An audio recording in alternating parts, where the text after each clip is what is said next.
I figured I'd make a quick little video about this van I picked up a couple months ago. It's a 2002 Mitsubishi Delica L400.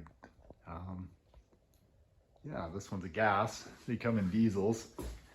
Didn't want a diesel because I wanted to drive it in the winter and didn't want to deal with diesel starting issues and all the other. I've had lots of diesels as daily drivers for winter and they suck, so.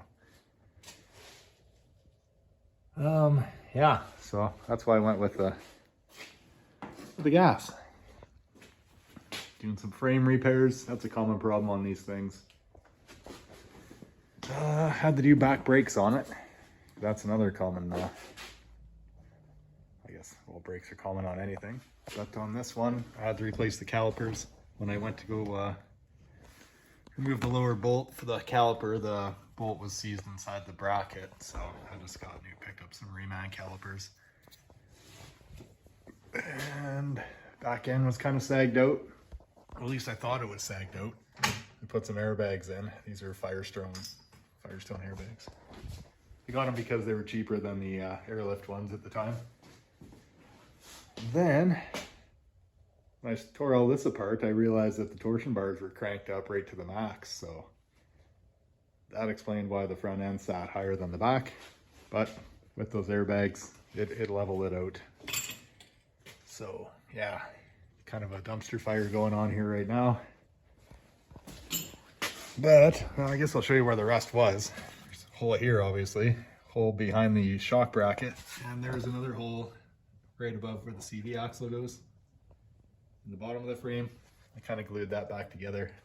I cut out the old stuff, welded a flush patch, and then put a plate over top of it. I gotta finish cleaning all that up, and then I kind of goofed up on a piece back here, so I gotta redo that. But yeah, these are kind of neat. They got torsion bar suspension, and I'll show you on the other side if I can find the light.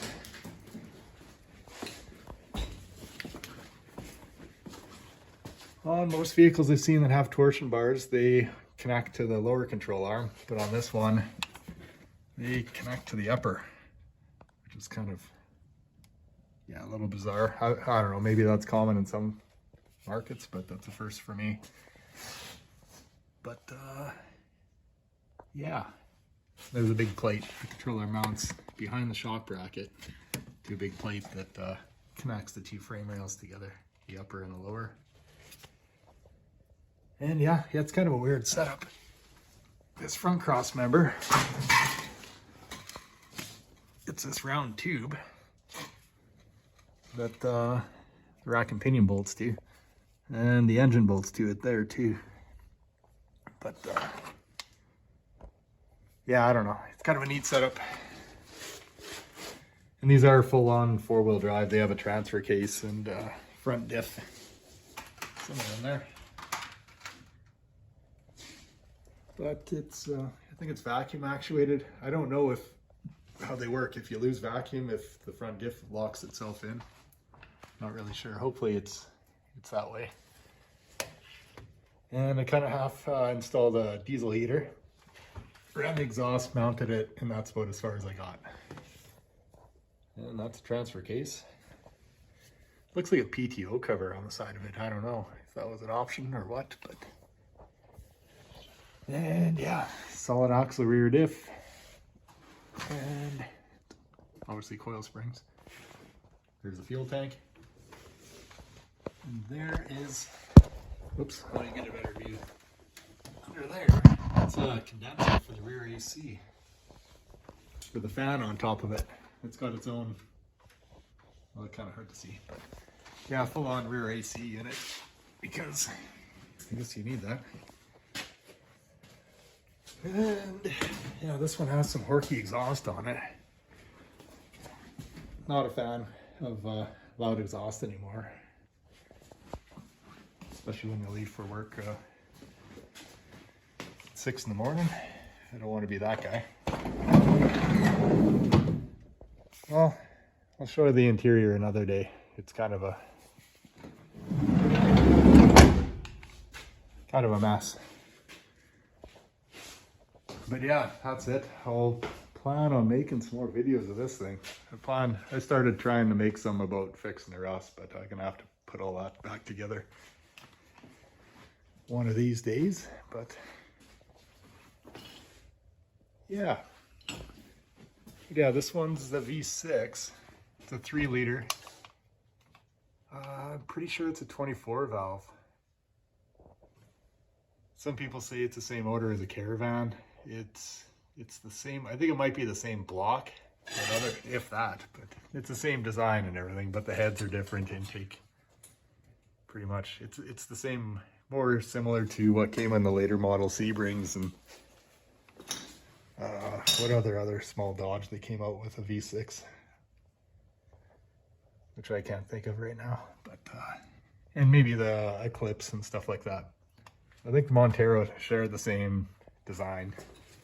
I think some of those had 3.5s and 3.8s and stuff, but yeah, that's not a Caravan intake on there.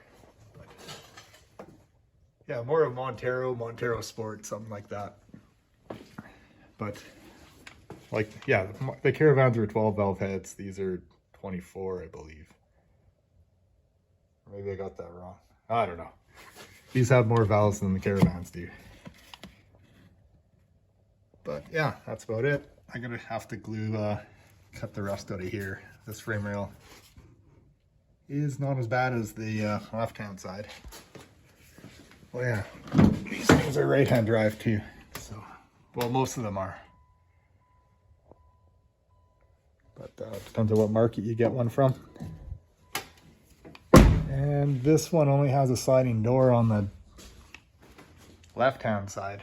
But I have seen some that are right-hand drive and they have two sliding doors, which would be nice because when you park this thing on the street and you got kids hopping out in the traffic, yeah, it's not ideal.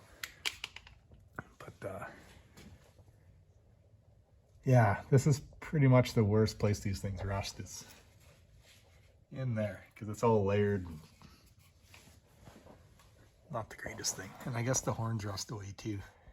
There's a horn on each side, and that one's already gone up there, and it's been replaced, and this one's on its way too.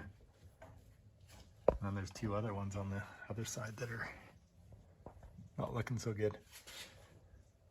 But yeah,